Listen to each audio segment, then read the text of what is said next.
This meeting of the Group Insurance Committee is called to order at 4:03 on November 20th, 2024. The first item on our agenda is roll call. Mackenzie Howard for the record. Jeff Bazzo. Present. Mike Dixon. Rachel. Present. Brenda. Present. Callie. Present. Robert. Present. Joseph. Present. Mary Beth. Absent. And Gwen. Present. Thank you. All right, we have a quorum. Okay, we will jump into section 2, starting with item 2.01, presentation and discussion of the Washoe County School District Group Insurance Claims Experience Report as of October 2024. And we have with us Nate Kerr presenting that today. Welcome, Nate. Thank you. Nate Kerr with LP Insurance for the record. Here to review the Washoe County School District Group Insurance Claims Report as of October 2024. Turning to Exhibit 1, line 1, employee enrollment, you can see is up about 3%, running about 7,186 employees per month. Dependent units, i.e. those employees who carry dependents, is fairly flat, averaging about 2,227 per month. Line 3, total dependents, is up just about 1%, averaging 4,403 total dependents per month. Line 4, net paid claims, essentially all claims after we've taken out stop-loss reimbursements, RX rebates, so on and so forth, are up a little about just shy of 8%, averaging about $6.4 million per month. When we take the slight jump in employee enrollment and bounce that off the net claims, we get a composite increase of about 5%, averaging about $890.88 per employee per month. Fixed costs have actually been very favorable as of late. We always like to see that.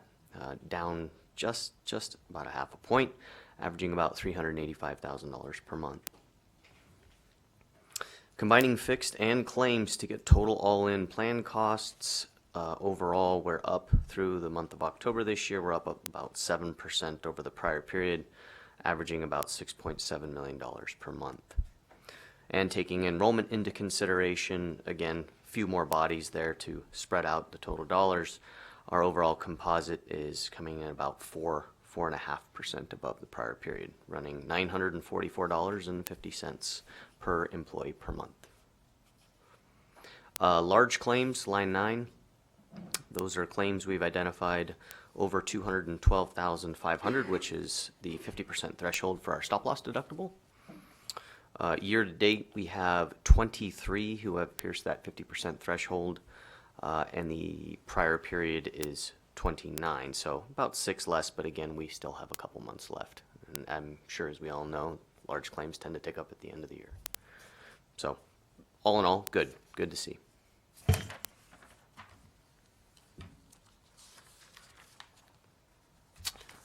Exhibit 3, maybe just some notables on Exhibit 3.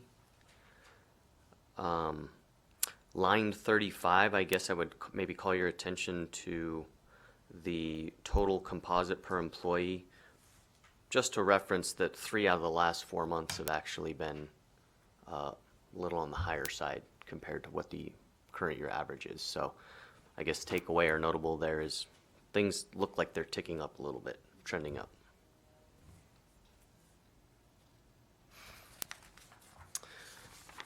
And then turning to large claims, Exhibit 12. Again, as we referenced, slightly less than the average. The district usually averages somewhere between 26 and 30 folks within this category of year, so we're not all outside the norm there in that regard. What generally we'd like to look at on this exhibit is how are the numbers trending? Are they trending up? Have they stabilized? We like to see month over month over month similar numbers, right? It gives us an indication that claim is stabilized. So definitely still have quite a few that are continuing to grow month over month. And the Exhibit 13 is just those claims that have pierced the $425,000 specific stop-loss threshold Currently, we have 3 claims that have exceeded that number for a total overall above spec of about $180,000. So from a large claims perspective, and if you all recall, maybe last year, the year before, our last 2 stop-loss renewals have been excellent. Very favorable because of fair reasons, right? The performance of the plan. So large claims, very large claims, I guess you'd say, it continues to perform very well. Always a good sign. All right. Thanks, Nate. Just for some of our new committee members here, Exhibit 12, this looks pretty much the same every year, where you just see, as we get towards the tail end of the year, more and more large claims piling up on this sheet.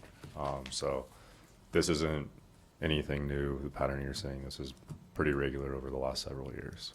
Yep, somewhere between that 27 and 30 total. You're at 23 right now, so it's usually right around where you float.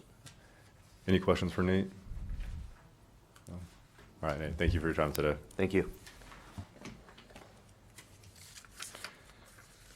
All right, we will move on to item 2.02, presentation and discussion of Washoe County School District Group Insurance Wellness Program Report to cover current events and programs as of October 2024. This item is for presentation and discussion only. You're taking this one, Mackenzie? Okay. Go for it. Thank you, Jeff. Mackenzie Howard for the record. So for wellness updates, since we last spoke, our health assessment is open and live. So again, this is the same as it's been historically. Members and their spouses are eligible to log into Virgin Pulse, soon to be known as Personify Health. And if they log in, complete the health assessment prior to December 1st, they will earn a monthly $40 health premium discount in 2025. Our next update is focused on wellness screenings. So wellness screenings have started. They've been live for about 3 weeks now, and they're running very well. We have pretty good attendance at all of them and good attendance for our immunizations that are available there as well. These will be available through December 12th. I do want to mention, I didn't put it on here, but the wellness screenings are available at our major high schools, but the employees can also go to not wellness screenings. They can go to LabCorp if that works better for their schedule, and they can also go directly to Specialty Health any day of the week. And then last, this is a new activity/event that we have planned. Emily has scheduled a holiday cookbook. So employees are welcome to email any recipe. We obviously encourage it to be healthy. It doesn't have to be. It is the holidays. You can email it to wellness@washoeschools.net, and Emily is putting together a very pretty recipe book for all of us to utilize during the holidays. Gwen? May I ask a question? Yeah, I'm go still for it. new. Okay, so one of my members was asking, how do they know that their health assessment, so they do the health assessment, it says complete. How can they then go back and check that all required and things were done for them to get the health discount, premium discount? Yep, good question. So on the app or the desktop version, whichever one they're on, next to the health assessment, it'll say complete, and then it should have a date there. And as long as it has a date between September 1st of 2024 and December 1st of 2024, they're good to go. They also are always welcome to email Emily or I, and we can help verify on our end that we've received everything. Thank you. Of course. Any other questions? No? No. All right. Thanks, Mackenzie. That brings us to item 2.03, presentation of the Washoe County School District open enrollment process for fall 2024 for presentation and discussion only. And Mackenzie, I believe you'll be taking this one as well. Yeah, good guess, Jeff. Yeah, thanks. Mackenzie Howard for the record again. So for the last time we met was in September, and that was when we shared that our open enrollment process was going to shift this year, right? We shared that our internal benefits department was going to oversee open enrollment for all of our WCSD policies. And the intention behind making this shift was to, what I included here, improve our employee experience, improve our internal processing times, improve consistent messaging, and ensure, probably most importantly, that we adhere to board policy and admin regulations. Since we canceled our meeting in October because we wouldn't have a quorum, we have a full evaluation for open enrollment right now. So as an overview, what we did in an attempt to evaluate if we achieved those 4 reasons that we shifted our process. As far as email communication goes, we sent 6 mass emails prior to open enrollment starting. So this started at the very end of September, right after we met as a committee. We sent 6 emails telling people why open enrollment matters, details on the premium amounts, other important aspects that they should be prepared for in this process update. And then once open enrollment was live, we sent 5 mass emails to all benefits eligible employees. And then around halfway through that, I'm going to jump all the way down to my last bullet point here on tailored communication. About halfway through open enrollment, we started doing tailored communications. So we took the list of people who had completed the electronic form and started emailing the people who had not done it yet. So we weren't spamming people who had followed the process early, which I think is why some people might think 5 isn't enough. But there were a lot of tailored communication that went into it about halfway through. In addition to the email communication, our benefits department offered one-on-one appointments. These were available virtually, but we also took them in person as well. Over the 5 weeks, our benefits department hosted over 500 appointments with employees. And then a new addition that we added this year on top of everything else that's new. But this one was extremely new. We offered some in-person support, and so we visited over 10 sites and departments in person. And I actually did not get a full count of how many people we supported that day. But for example, we visited every single bus yard, and we were there during their professional learning day. So we were able to work with a lot of transportation employees that day. So I think that was a good example of what that in-person support looked like. Before we move on, does anyone have any questions for me on communication and support review? I do have a question. So someone else asked me, were those emails sent to individual employees or supervisors to disperse? They both.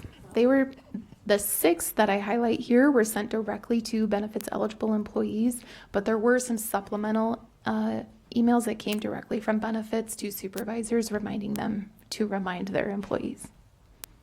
Thank you. Yeah, of course. All right, let's keep moving. So what we actually updated it for, right? The data review. So what actually happened in those 5 weeks? We ended with a 78% completion rate. We had a total of 5,415 employees complete the online electronic form. This is about 1 to 2% higher completion rate than what we've seen over the past 2 to 3 years in open enrollment. So that was very promising to see that our employees engaged with the new process and were successful in doing so. Of those 5,415 employees, only 515 of them elected to make a change. And so in the beginning, when we say that this is going to improve processing time and data review, it's because when we look at our data now, we're only implementing a change file. So when we look at who we're going to fix in our system per se, it's only going to be those 500 people. We're not going to make changes to those other 5,000 employees. Does that make sense? Yeah? Okay. And then of those 500 people, anyone who needed to provide any dependent documentation, so if they were adding a spouse or any children, they needed to send in a birth certificate or a marriage certificate. We currently are sitting at a 99% completion rate. We only have 5 people who have not sent in their documentation. Any questions on the actual data? Mackenzie, I had a question. Yeah. For the 22% of employees that did not complete the open enrollment, do they just continue on their current plan? Yeah. Okay. They're going to continue on the same exact plan that they have this year. So that includes medical plan, any dependents that they had on their plan, and their pre or post-tax status will maintain the same. Okay. Thank you. Yep. Any other questions on this item? I have a quick question. Kaylee? So out of the 5 people you mentioned on the dependents, are you guys providing that additional document or communication to reach out to obtain that documentation? Yep.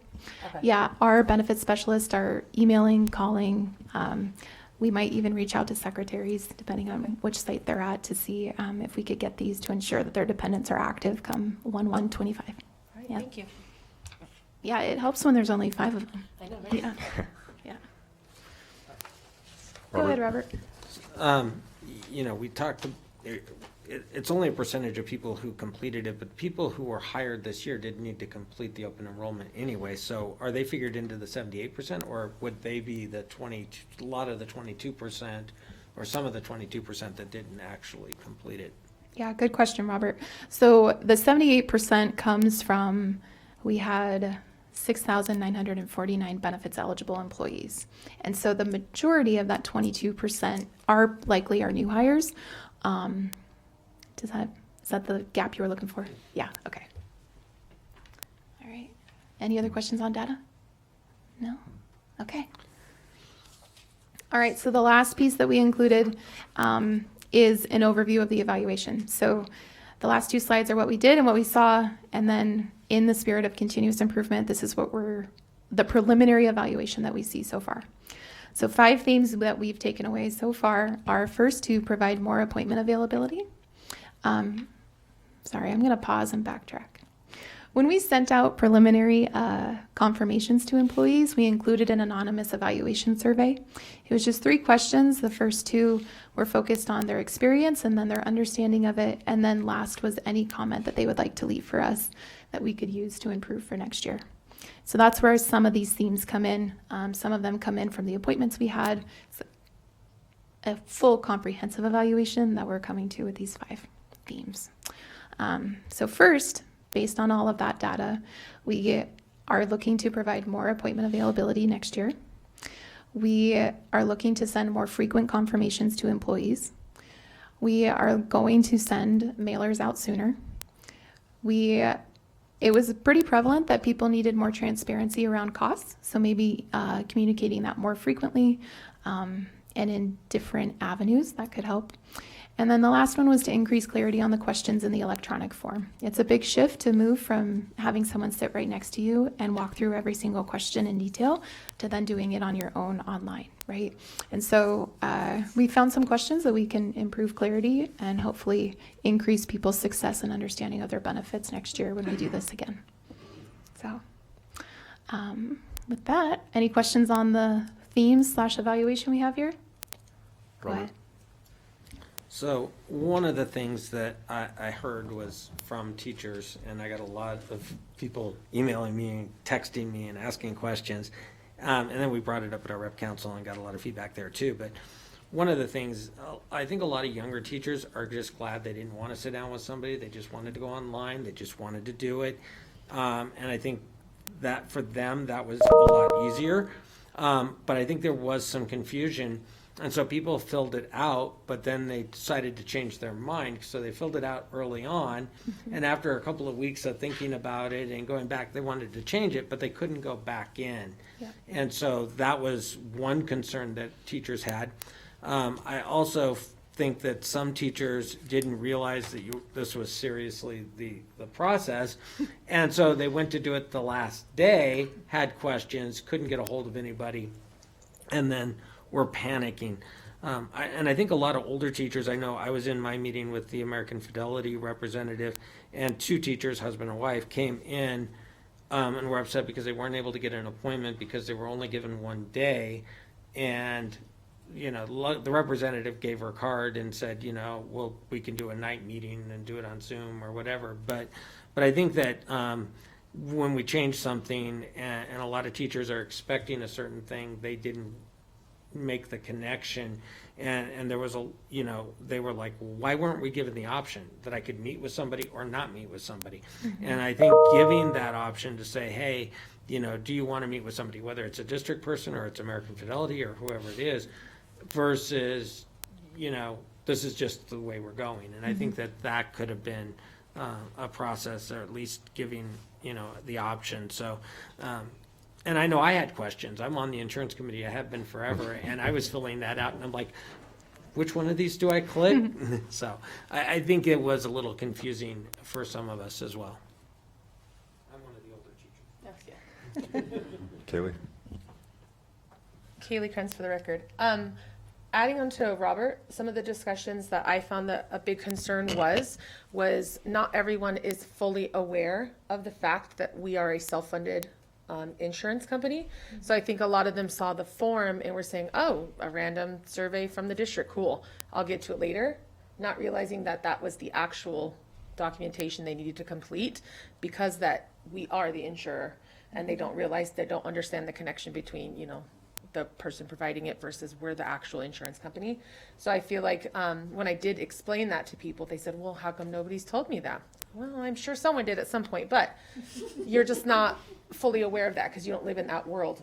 And I think people with that lack of insurance information and the process of how a self-funded works, for me, that was the biggest concern and question that I got from people, just because people come to me because they know I know about insurance. And that was the biggest issue, was having it be like a Google form, which I felt, having filled it out myself, I felt it was efficient and I enjoyed it. But I also am aware of how insurance process works. So I think just when you're talking about sending out mailers sooner and providing more transparency, just ensuring that our employees and insured know that we are the actual insurance company, the school district. So I feel that's where a lot of that confusion came from, but the numbers seem okay. So I think just adding a little bit of clarification there might be beneficial. Rachel? One thing I do want to add too, because I haven't heard it come up yet, is I had a number of staff who really wanted to know what would happen if they did nothing. And I'm like, well, you just stay on where everything is. Oh, so I don't actually have to do it? And so I think we need to be clearer about what happens if they don't fill out the form. And that, yes, if you just want everything to stay as it is, the 5,000 people that filled it out and made no changes, if they're comfortable going, yep, I know I can fill out the form and I'm not going to, it would be a clarity issue for people.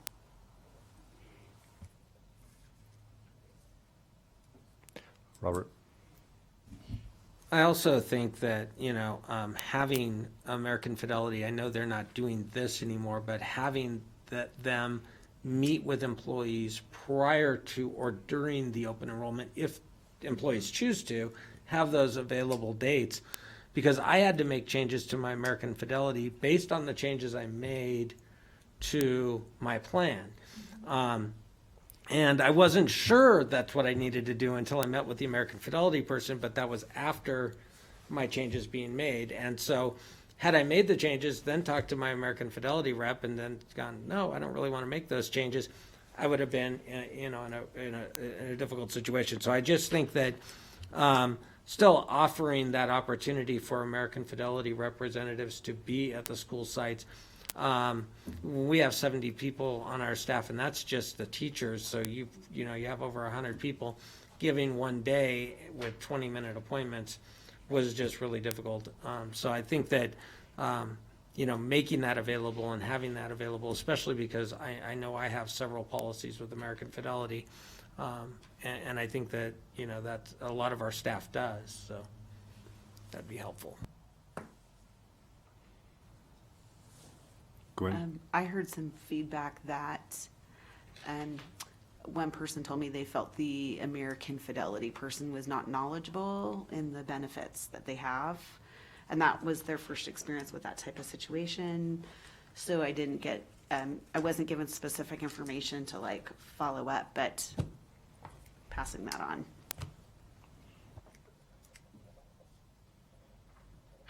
All right. Well, thanks, everyone. Mackenzie, it sounds like it was a pretty successful rollout with areas for improvement, as you've noted here. So, Yeah, thank you, everyone. I appreciate your feedback. Without good feedback, we can't improve for next year. So, you want to go ahead, Jeff?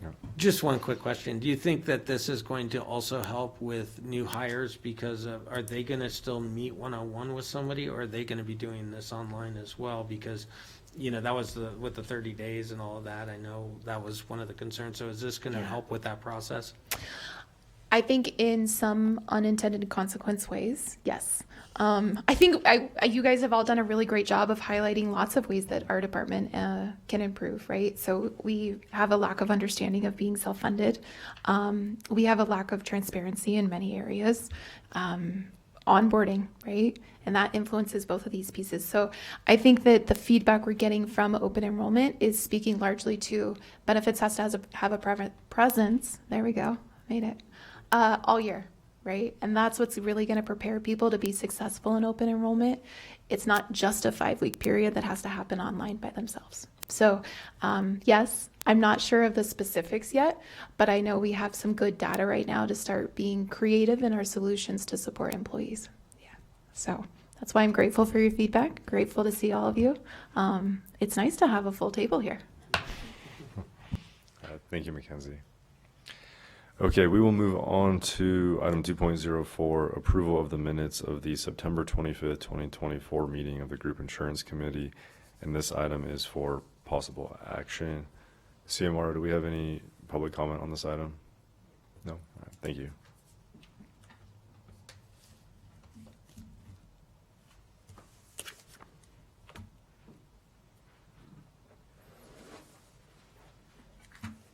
I'll take a motion whenever someone's ready. Robert?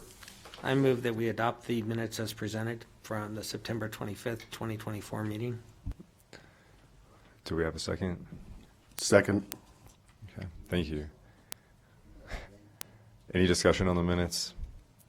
No? Okay. Then all those in favor say yay. Any opposed, nay? No? All right, motion passes unanimously. That brings us to our closing items. Do we have any closing public comment? No? Okay. Then our next meeting is scheduled here for 4 p.m. on December 18th, 2024. And with that, the meeting is adjourned at 4:30 p.m.